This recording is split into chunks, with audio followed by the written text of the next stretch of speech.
So good morning. Welcome to today's Forex trading strategy session. Today is Thursday, the 5th of February 2015. My name is Wayne, Chief FX Market Strategist for TradersWay.com, where you can trade Forex, energies, metals, indices, and binary options. Coolio, huh? Okay, a lot of questions here in regards to pound. So there's pound dollar, then there's Aussie dollar, euro dollar, pound dollar, euro CAD, USD CAD. Oh, Graham wants some oil, some Ron USD CAD, YJ, pound yen, pound dollar, Sharon, Aussie dollar, Frank, euro yen, Jim, gold, cream, oil, Daniel, pound dollar. Okay, yeah, Kenny, pound dollar. A lot of pound dollar, so why don't we start there? Sound good?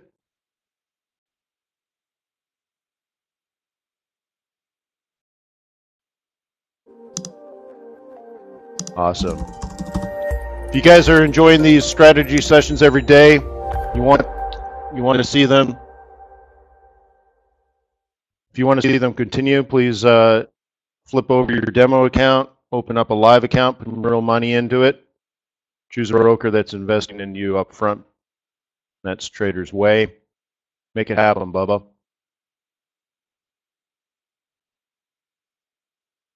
Thank you. All right, so this is where we left off the CAD, and then we'll go over to the pound dollar. If you ever hear me talk about pig dog, I'm talking about pound dollar.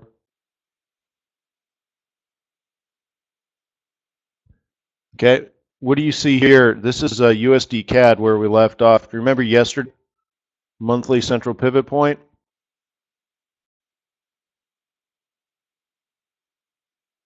Okay, it did bounce. It did head up. Now on the 4-hour chart, we're vulnerable to a higher low, which could be could be a Canadian dollar strength down to the 200. 200 is rising. Price is falling. Non-farm payrolls tomorrow, so maybe a target of 122. So about a 300 pip potential drop here. Does that sound about right?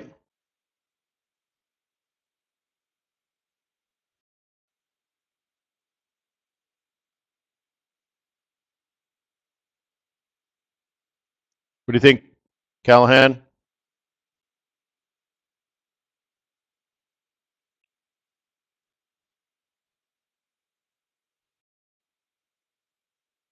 Maybe, you're already short? Awesome. It would have been nice to have it go up and touch the weekly central, right? But whatever. Okay. Let's go to the pound dollar as requested.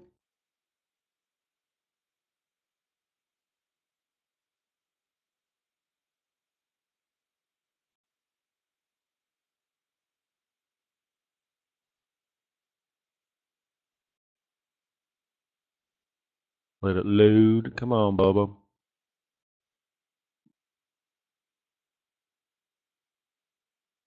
Okay. Piggy, piggy, piggy.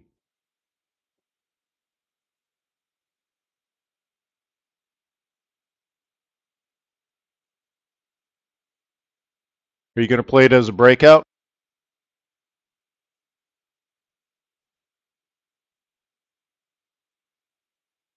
I'd say there's plenty of opportunity to let it break out, come back, long and gone. You're a bull.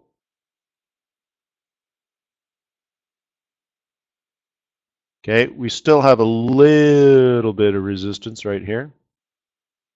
So I wouldn't call it a breakout yet. But if you're a bull, I'd even let it break out. And then it's going to run into the next level of major resistance, right? And that's going to be sort of this area, right? This is why it's important if you're a bull to buy at support. That's why you want to be in down here, right? Should you be buying it now? I mean, you're just so unbelievably late. So let it break and let it come back. Buy it probably the same price as now. So then you say, well, why don't I just buy it now? The price is the same. The risk much in the future after a break. Okay, it's a risk-adjusted trade plan. Prices are the same. Time's different. Risk is different. Okay, so eager to buy, then why didn't you buy down here when we were at support, when it was oversold? All right. This is a classic place for an amateur to start buying because it's been up for a day or two. Yeah, a day or two late, right? Always, always, always buy at support. Would you call this support where we are now?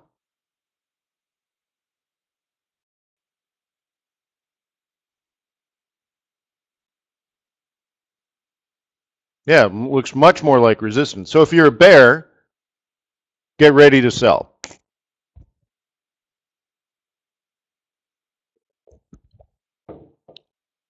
Okay, it doesn't look like it's going to fall at the moment. Some time will change, right? Some time will probably change that.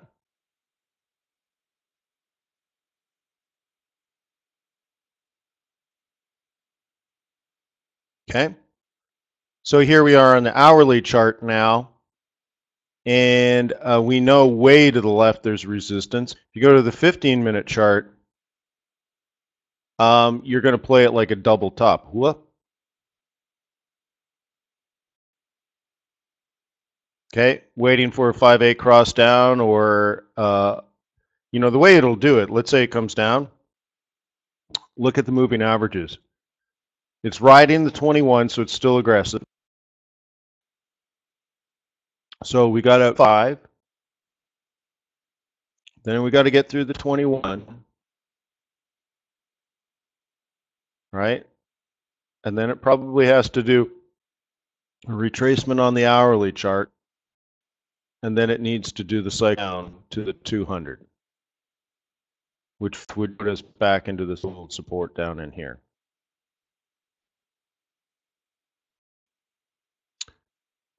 That would be 2, 4, 6, 8, 10, 12, 14, 16, 18. 18 to 24 hours worth of price action on a 15-minute chart.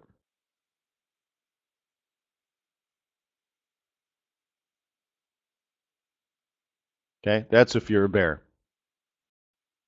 Then we'll have NFP, so we'll probably get halfway there. Do nothing for a while, right? And then do what? Wham, wham, wham, wham. And we end, we end tomorrow at exactly the same place. Who knows, right? Yeah, don't forget non-farm payrolls tomorrow.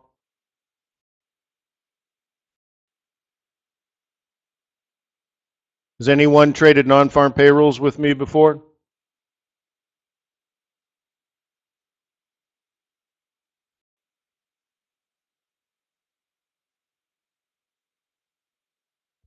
Yeah, Adam, yes. Igor, yes. Ron, yes. Daniel, yes. Callahan, over 40 times.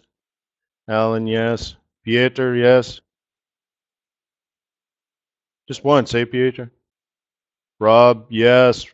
Jim, yes. Lewis, yes. Cool. No, I'll be over at fxstreet.com. I've traded non-farm payrolls live at fxstreet.com for, I think it's 106 months in a row. That's how long I've been trading Forex. Imagine that, trading non-farm payrolls publicly for 106 months in a row. All right. So anyway, so that's the piggy. If you're a bear, prepare to sell. If you're a bull, let it break and catch the pullback. Let's do some euro.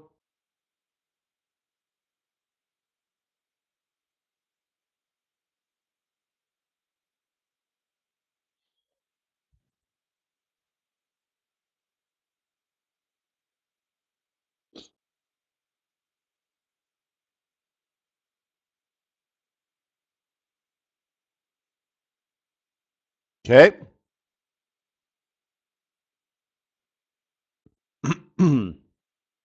So we made it up to that level of resistance, which I believe we talked about, when we were pretty far down, sort of down in there. It's come up. It's respected it. Awesome.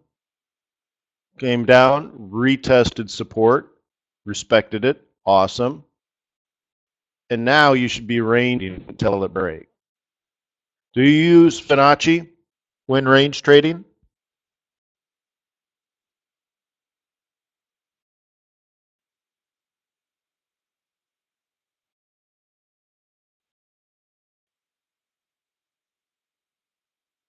No.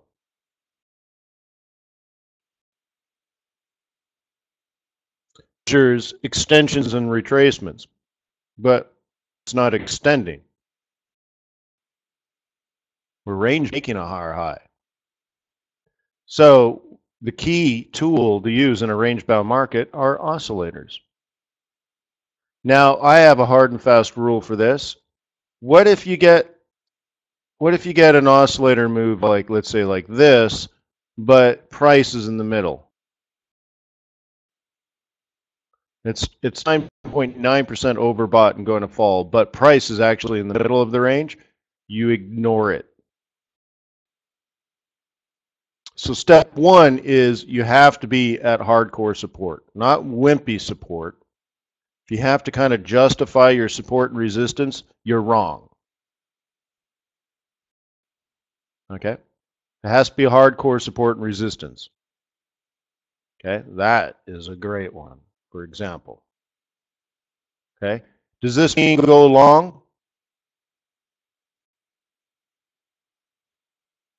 It was approximately 82% oversold. Does that mean go long? No. Why? You're not at support. Okay? Here, it's okay. Why? You're at support first and foremost. Second of all, it's oversold. And then you get the 1, 2, 5A cross, yada, yada, yada. It's all good in the hood. What about now? If you were a bear, is this sellable? Well, it's a bit of a judgment call because you're just barely at resistance. I don't see why this couldn't do this first. And then this thing just does this. Why? Does the oscillator lie to you sometime?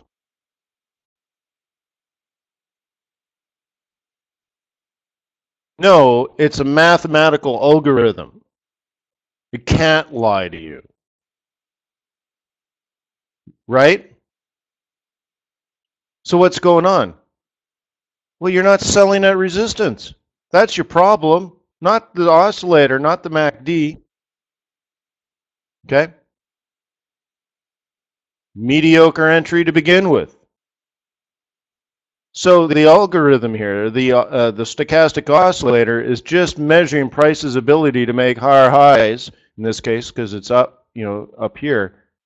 Price's ability to make higher highs relative to the previous few candles, depending on your settings, right? So all it's saying is it's not making highs. Now that could be the beginning of a downtrend. That's your decision-making process, or not downtrend, downward price action. But I would be a lot more comfortable if we were up here and doing exactly the same thing. So what if you don't catch enough bears and this thing comes down to the 5 EMA and then heads up? The oscillator is just going to go, oh, my oscillator lied to me. No, you did, you sold before everybody else did. All right. Remember, the oscillators and various other technical instruments, they're not there for money. They're not there for your success. They're just measuring price action over time in various ways. Okay?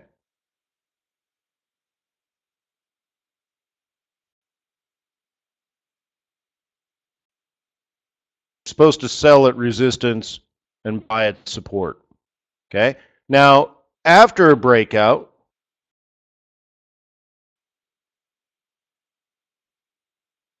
right? Then you could use your Fibonacci. Because now you got the extension, retracement, extension. Okay? So sometimes I see traders do this. They fib this area. Complete disaster. Okay? Complete disaster. It doesn't work. You have the wrong strategy and you're using the wrong tools for the current market conditions. Okay? Next. I don't think we had a Kiwi dollar request, but we did have an Aussie, right?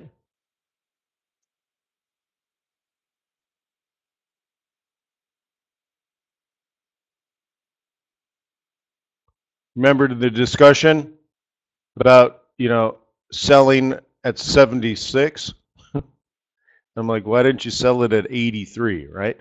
It's bounced a lot. So the theory of some traders, and this was from yesterday's discussion, if everybody knows that price is coming down to 75, then once you get near 75, there is a limited downside. I mean, this is all theory, right? I mean, it could go to zero, but let's just say the Reserve Bank of Australia told us 2,000 pips ago that this thing was worth, about where we are now. Okay, so we're basically at fair market value according to the Reserve Bank of Australia, which can manipulate the market to get those results. Great. So now they got the results, generally speaking. There's another 100 pips to the downside, but big boys don't care about that. All right. But they say, well, that's the line in the sand. Many of the other market participants are going to get out of the trade there. So a couple of things. The closer they get to 75, the more likely traders will get out of the Aussie dollar short, which then offsets the short positions with long positions, and that's called profit taking. Meanwhile, if you're a cheeky monkey, you start longing in here because you have limited downside, and it could only be 100 pips, and unlimited upside. Okay? Plus on this currency pair, you also get paid a small interest rate. Right? What are you clearing? 2% for your troubles? Hey, it's bonus, right?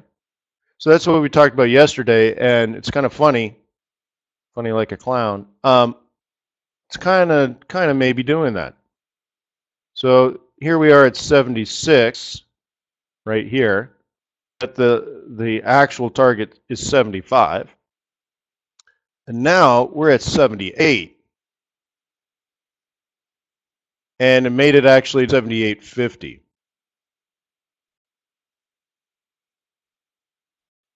Neato, huh?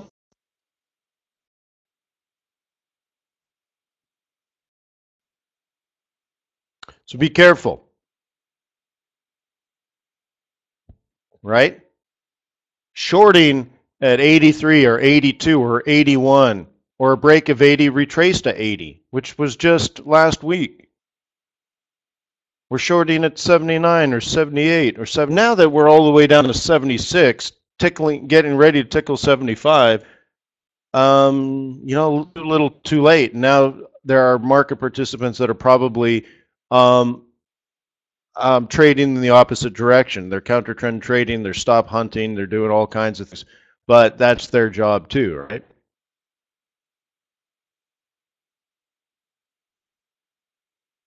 Right? Not everybody can be a swan. Somebody's got to be a vulture. And together we're all happy. All right? So in here, right, they're providing liquidity. Okay? Neat, huh? So how would you play this? I would play it for now as simply range bound. Okay, take that low, drag it over the top. Okay. If you're going to trade in the direction of your bias and you want this to head down and touch 75 or even go to 70, and there's no reason why this can't go to 65, honestly. 75 was just something that Stephen said to get the Aussie dollar to come down. But he also said before that it was worth 85 when we were way above. So he could come out and say it's worth 65. Okay, I don't see why not. There's nothing fundamental going on to prop up the Aussie dollar. So, you know, you could continue to sell high, sell at the 3A2, right? Drop a stop, take a walk, come back, and, you know, and hopefully it doesn't cycle around.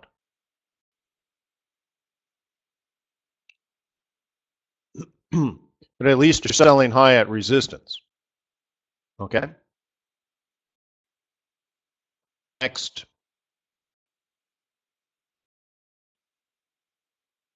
Am I going too fast?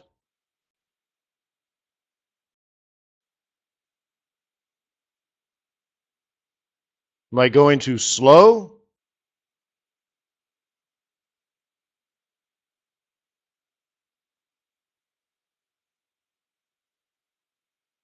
Just right.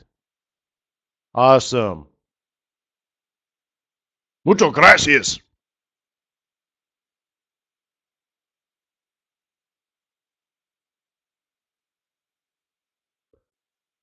All right.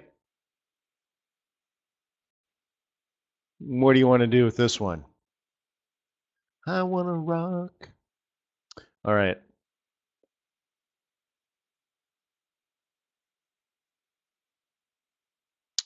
We got something going on there, and you can see that I've already drawn a channel line, which is also consolidating.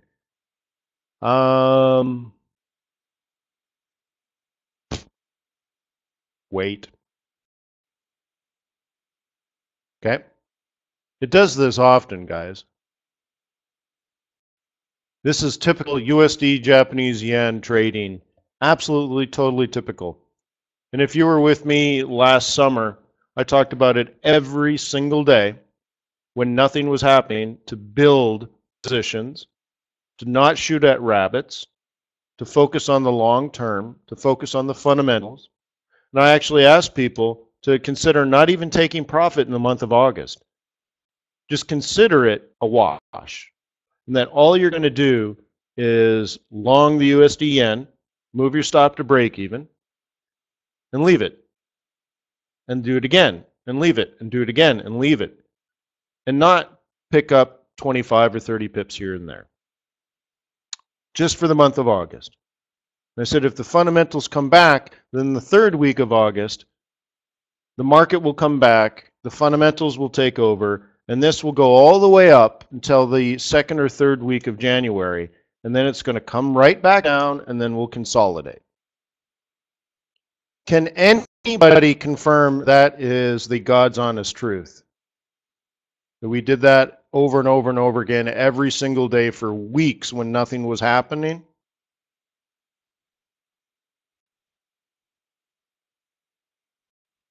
Okay? This is typical seasonality of the Japanese yen. What I don't know is when we're going to break out. So last year we didn't break out till August, the third week of August, but a lot of that had to do with Japanese yen repatriation due to an increase of the tax rate. So institutional investors and large corporations and banks and everybody else that are are Japanese companies, they had to decide, move their profits back to Japan and pay lower taxes before April 1st,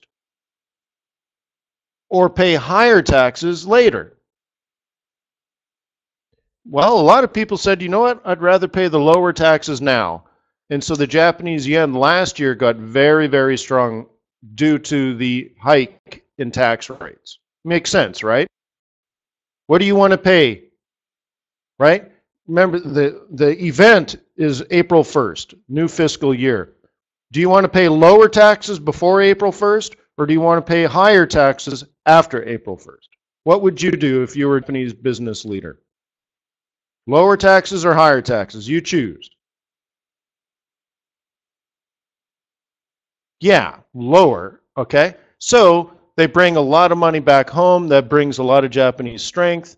And then once that's done, once that wave was done in April, basically just kind of hit the normal summer doldrums and waited for the Bank of Japan to announce something, and then we expected them to announce QE, additional QE, additional stimulus to offset the high tax rates, and guess what happened?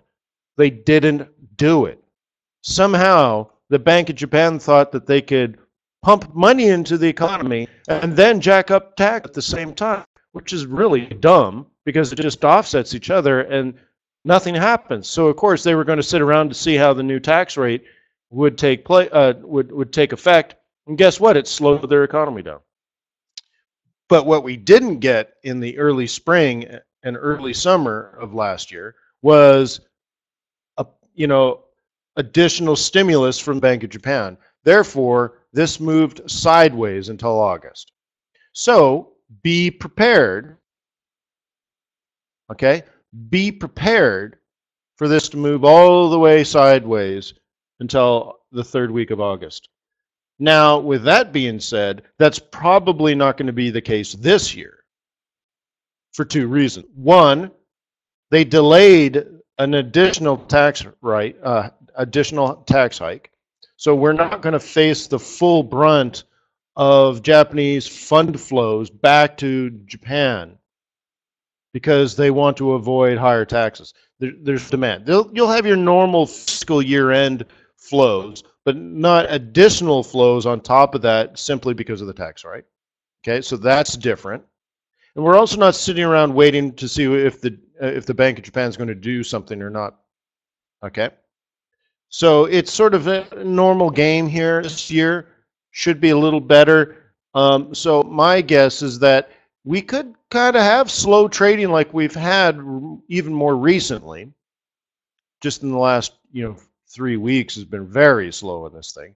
This could continue to, let's say, about April 1st.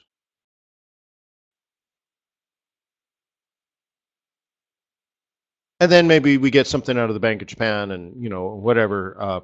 Maybe the first glimmers of quantitative easing in Europe start showing up in economic data, or at least people start anticipating an improvement in economic data and start front running, and that would be bearish for the Japanese yen, bullish for the yen pairs, and maybe it starts taking off.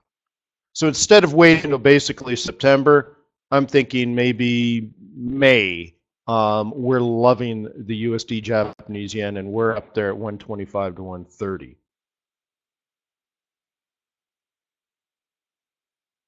Waiting for the third bazooka. Yeah. So who knows, right? Does that make sense though, guys? From sort of a business logic point of view versus hocus pocus, let's hear some trader's random guess.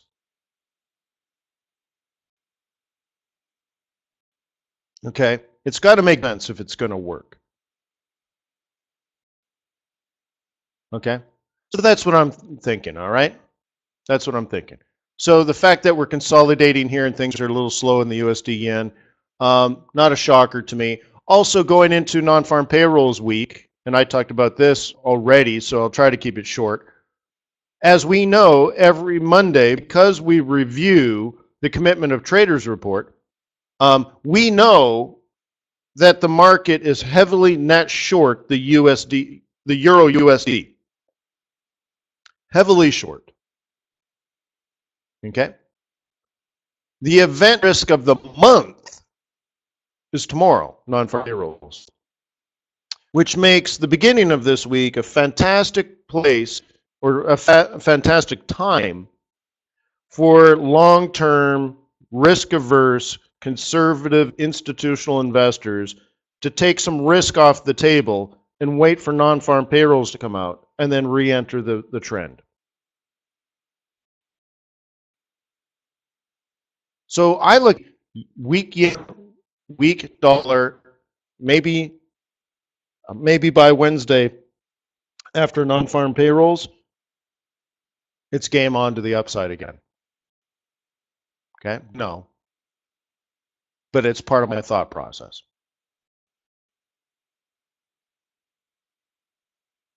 And then one last thing, since we're talking about dollar again and non-farm payrolls. Are we going to have some non-farm payrolls tomorrow? Week?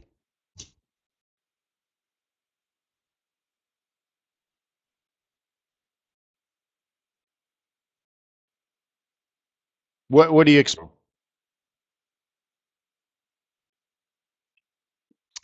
I'm thinking a moderate disappointment, but not a game changer in any stretch of the imagination. How can you come to that conclusion?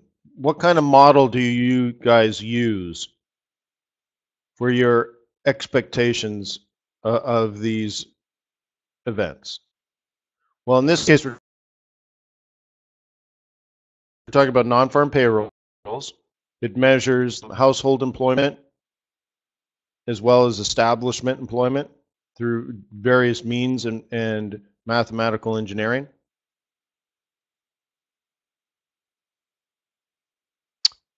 I like to look at ISM services, particularly the sub-employment ISM services. I like to look at weekly jobless claims and the weekly jobless claims. ADP, okay, not, I'll throw that in there, right? I like to look at the Challenger report.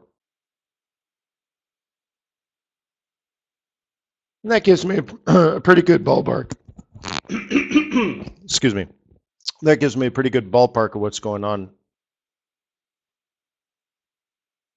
So the one you might not know is the Challenger report.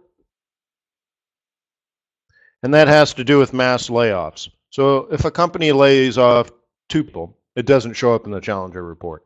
If a company lays off 500 people, it shows up in the Challenger report. Mass layoffs.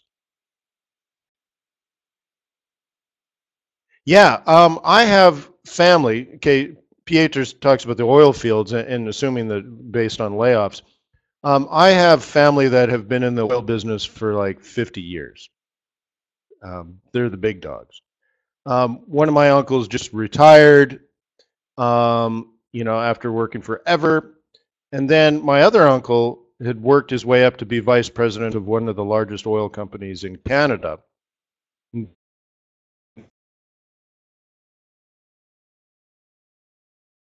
All of a sudden, this was like literally last week, right? He's VP. His boss comes in and says, "Hey, get in the office." So my uncle just walks in. "Hey, so what's going on?" "You're fired." What? I've been working at this company since I was 17. Yeah, oil prices are down. Get the hell out. Well, it wasn't that dramatic, but hey, you're laid off. But yeah, oil prices have dropped 70% in about a month, right? So how does it all work, guys? How does that trickle down to the real economy? Hey, thanks for working for a company for 40 years. Get the hell out. By the way, leave the stapler on the desk. But it works its way down. Why do you think the Canadian dollar has lost value? Well, boom. There's a guy that makes a ton of money and now is out of a job. Maybe he'll cut back Maybe he only needs 5 cars in his garage. He has to get rid of a few. But that's how it goes, right?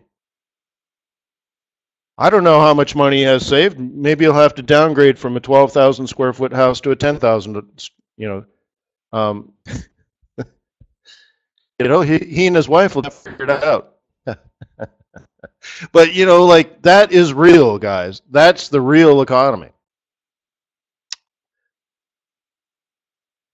Amazing, isn't it? So most likely, if that company was in the United States and they laid off a lot of workers because oil prices, I mean, their market just collapsed, right?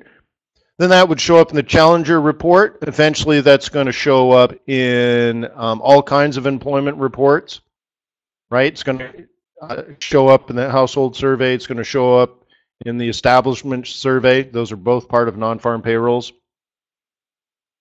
Eventually, it could show up in consumer spending.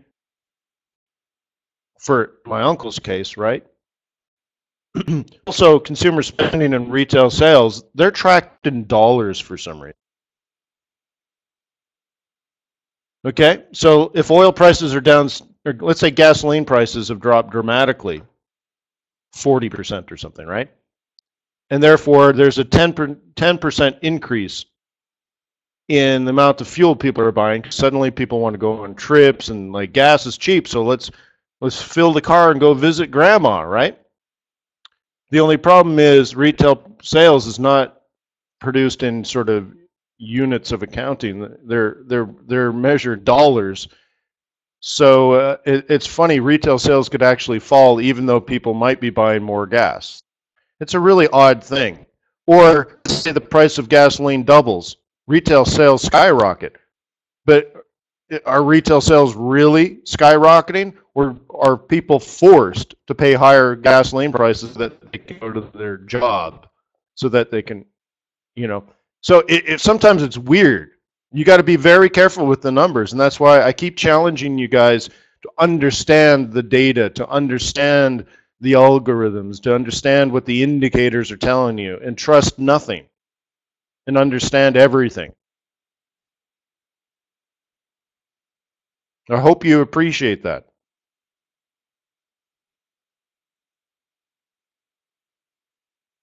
So we need to figure out, is this a short-term blip?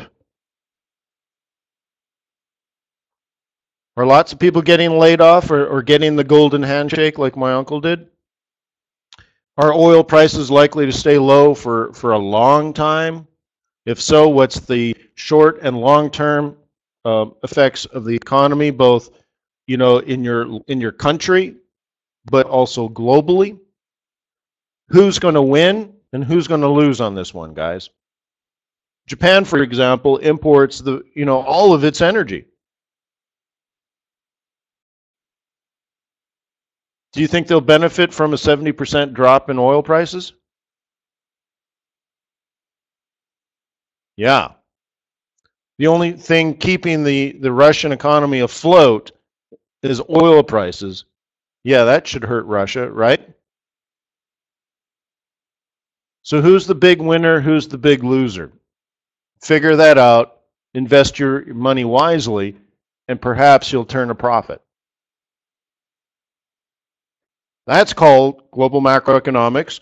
And if the winners and losers have to exchange money and assets across borders, then the value of their currencies are going to change. Or if their central banks have to change their policy to adjust for the new market conditions, then that should also affect their currency valuations. And this is how we make our money, guys, not little colors on a chart.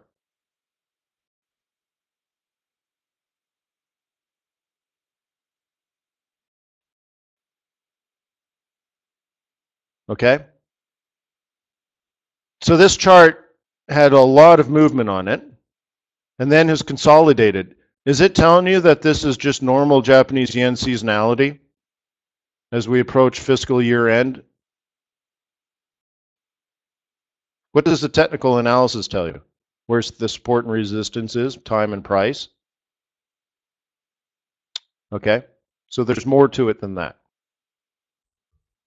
So yeah, I want this to go up, but if it doesn't go up today, I get it. So what if, pray tell, I simply buy at support, jam a stop, and just wait until it breaks, and then I'll buy the next dip, and then I'll buy the next dip. And I say to myself, I want this to go up fundamentally, or you make a decision, you know, you go to a weekly chart and you're like, my gain's up. Okay.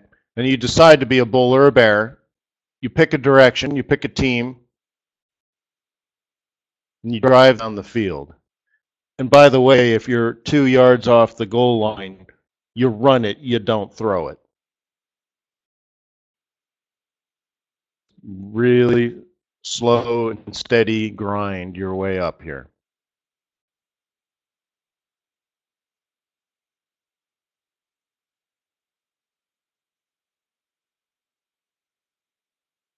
Okay? Now I think it'll be much more like this. You know, up, down, up, down, up, down, down, up, up, because that's what actually happened last year. I think it'll just break out earlier, due for the reasons I told you.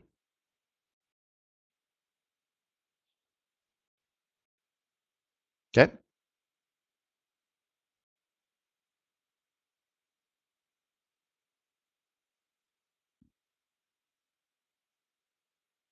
Shishbal asks how to start trading.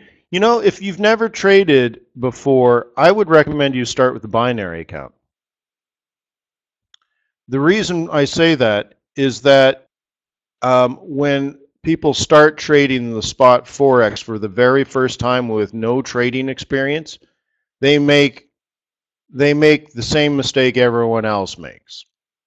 Okay, they're doomed to repeat history because it's based on, you know, human psychology. And that is to cut, if you're lucky enough to ever get a winner, to cut it quickly, to have a small profit, and then accumulate massive, large losses by doing things like not using a stop loss, by buying, you know, doubling down when you're losing money, never getting out, just watching the losses get bigger and bigger and bigger and bigger, and all these different things that tend to happen to all new traders. All right, they tend to do the exact opposite of the things that they should be doing. Okay, you're using a binary option, and of course, Trader's Way offers binary options, and they're integrated into your MT4, which is really, really nice. The nice thing about it, you know, let me show you about a binary, is that there is a fix up already in place. No matter how bad your trade is, and even, you know, even more important, no matter how bad your trade management is, you cannot lose more than the fixed amount. So if I bought or sold right now, call is buying, that's why it's up. Put is selling, that's why it's down. Okay. If I bought or sold the Euro USD right now, I cannot lose more than 25 bucks of the binary. Okay.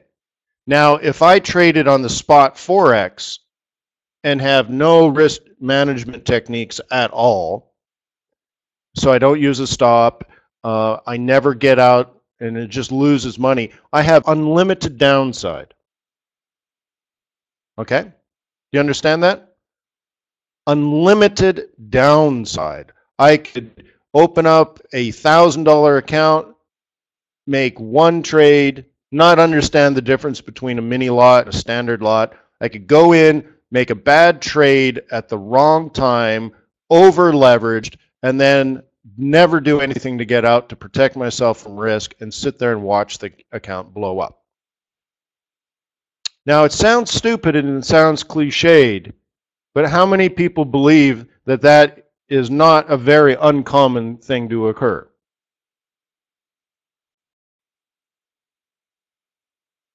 It happens, okay? So in this case, if you don't have those skills, but you want to sell the Euro USD, you could throw down put, and you can't lose more than the amount of money you risked. Your worst case scenario now is 25. And there's no risk management, there's no stop, there's nothing. You're either right or you're wrong. Okay? You see what I mean? So you get used to now trading, you're saying, okay, well, I want to sell the Euro USD. So I'll sell it. And if I'm wrong, or if I'm extremely wrong, if I'm as wrong could be, you'll lose 25. Okay? And you'll get the experience of doing something simple like selling at resistance, buying at support. Sell at resistance, buy at support. Okay? The only other component to a binary is, when do you want it to expire? Okay, typically if you're a retail trader, you know, it's going to expire in an hour or two.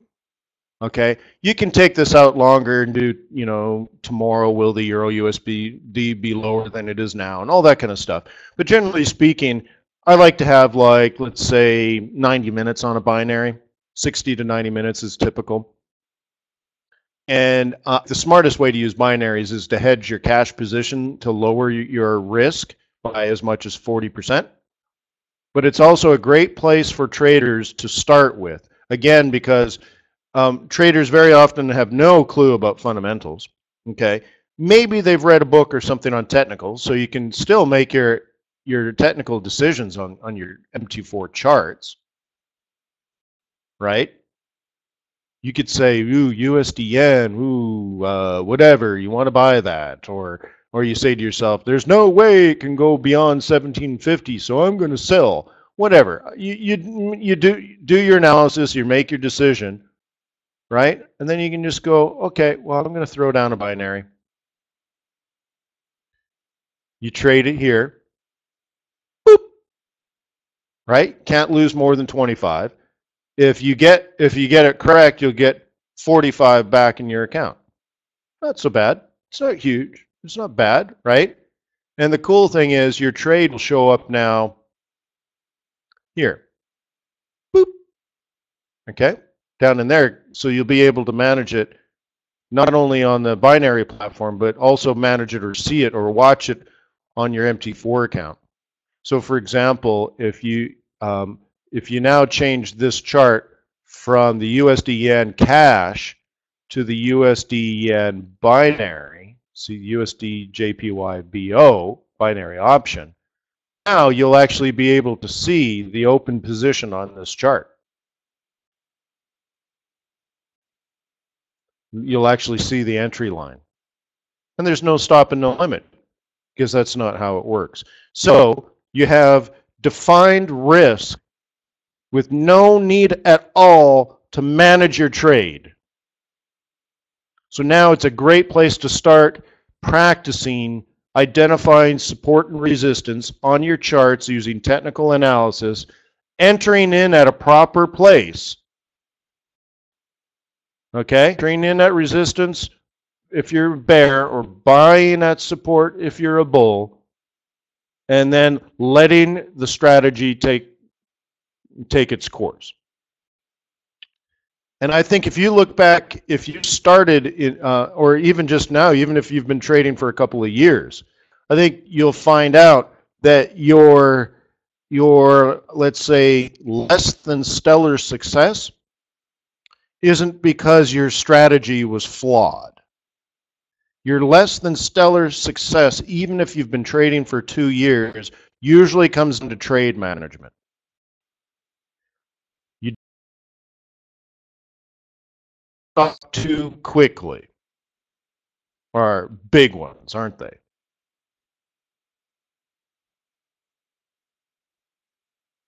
So why not start your trading career without even having to worry about that? How many times you were right, how many times you were wrong, and work on getting that ratio to be favorable. Win-loss rate.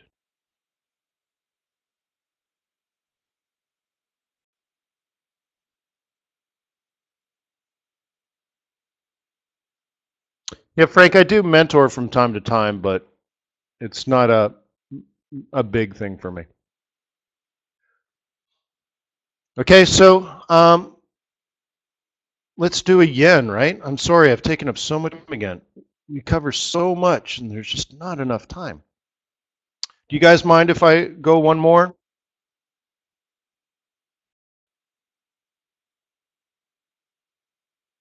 Yeah, I apologize, but sometimes these distractions are good, I think, right? Or is this where you just roll your eyes and lean back in your chair and you're like, oh, here it goes. He's going to talk about something stupid for 20 minutes, and all I care about is what the pound yen's going to do.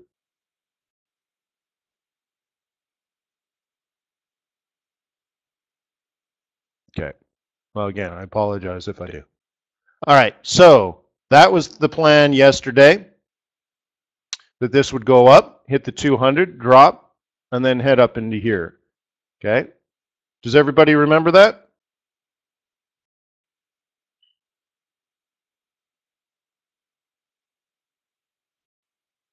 Okay.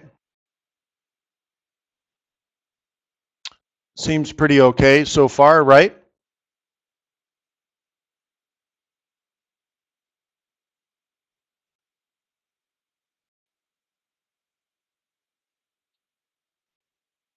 Should I change my plan?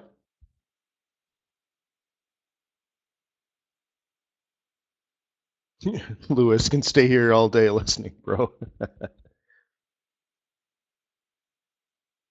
Well, honestly, guys, I hope you're funding accounts with Trader's Way. I hope they say, holy moly, making these classes available is a fantastic thing, and that our clients are taking full advantage of this, and it makes good business sense for them and for you to keep these events going, right? If you don't fund the account, then it doesn't make business sense, and then you lose. So I hope you're funding live accounts and keeping these things going. It's up to you. It's not up to me.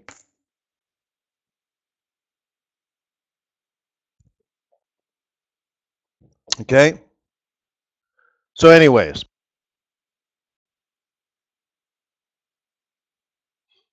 I don't think I need to change my plan here. So that's all good in the hood.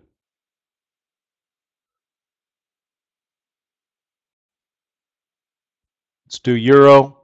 I'll go through these a little more quickly.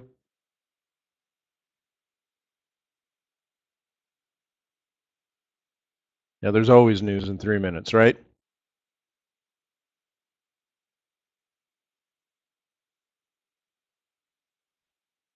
Okay. Still looks like resistance to me.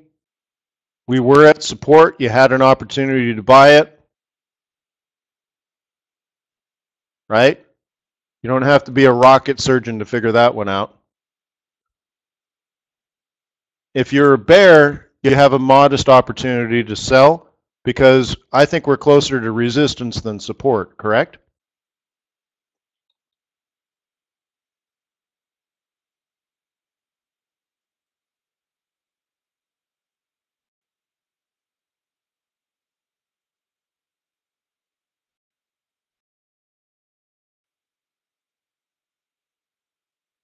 Look at the oscillator on the 30 anyways.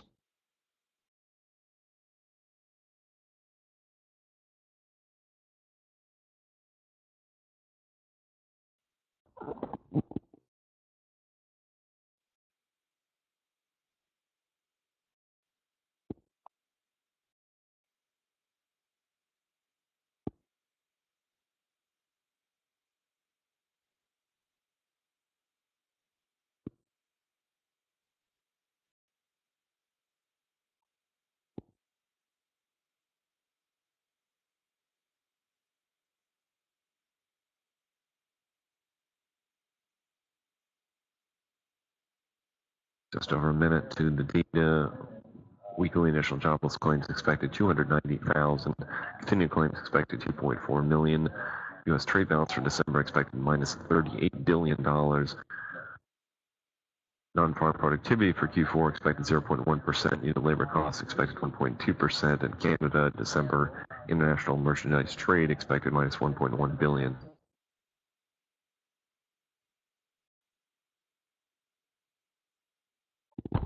God, is that you? Wow.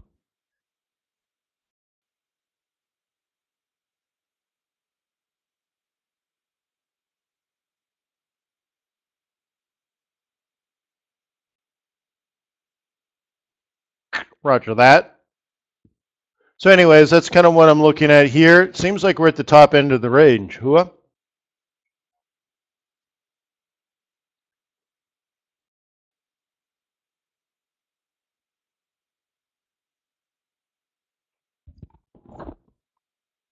Claims 278,000, below the 290,000. Expected power buys a little higher, 267,000. Continuing claims right in line at 2.4 million. Trade balance minus 46.6 billion is wider than the minus 38 and expected. Power buys a little wider to minus 9.8 billion. Non-farm productivity minus 1.8% below the plus 0.1% expected. The unit labor cost at 2.7% is higher than 1.2% expected. Back month revised down to minus 2.3% from minus 1%. International merchandise trade in Canada minus $650 million versus the minus $1 billion expected. RR Don. That's Charlie Romeo Romeo Charlie and Romeo Romeo Delta. $23 in cash.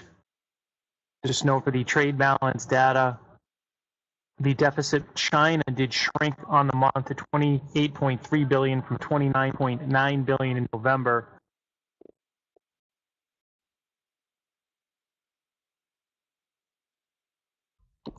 See? Easy stuff, right?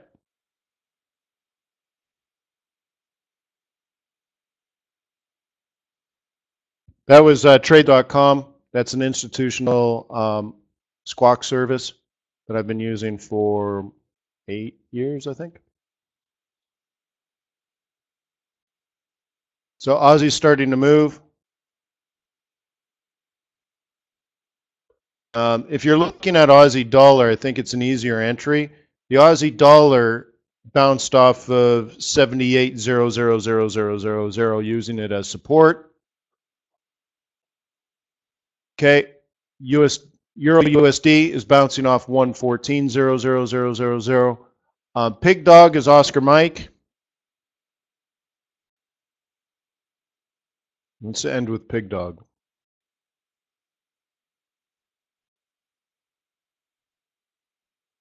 Yeah, Sharon, that goes without saying. Yeah, 200K plus. That, I don't think that's the issue. In fact, I don't think there will be any issue. I think it'll probably come out low, but no game changer. I don't think it'll be as good. And part of that is GDP, because preliminary GDP was a little bit of a disappointment. It'll be see, look, if it comes out 220 or something, it's not a good number. You have to also put things in historical context. 300 non-farm payrolls number sucks. Pardon my French.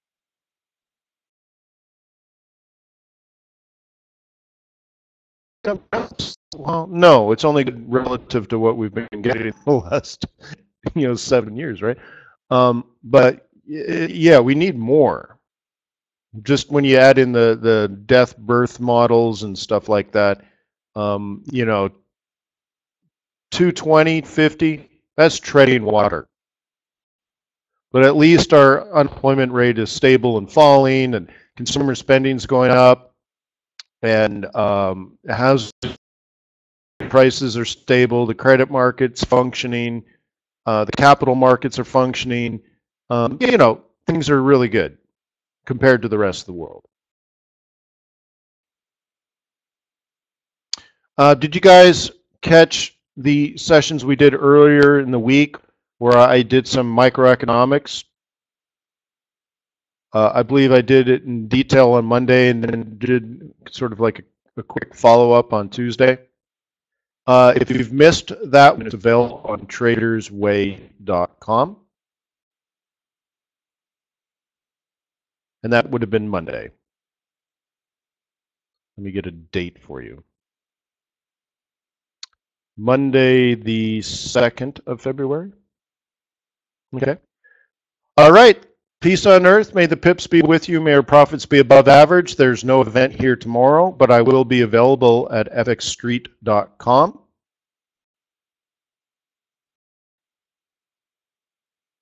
To cover non-farm payrolls live, I start at 7:30 in the morning, but I go for 3 hours straight.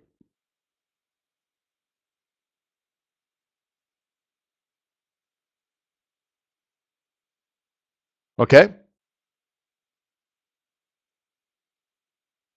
So I'm already looking forward to Monday and hanging out with you guys. Thank you for your loyalty. Thank you to Traders Way for making this happen. Pay back with funding a live account, so it makes business sense for everybody. Cheers.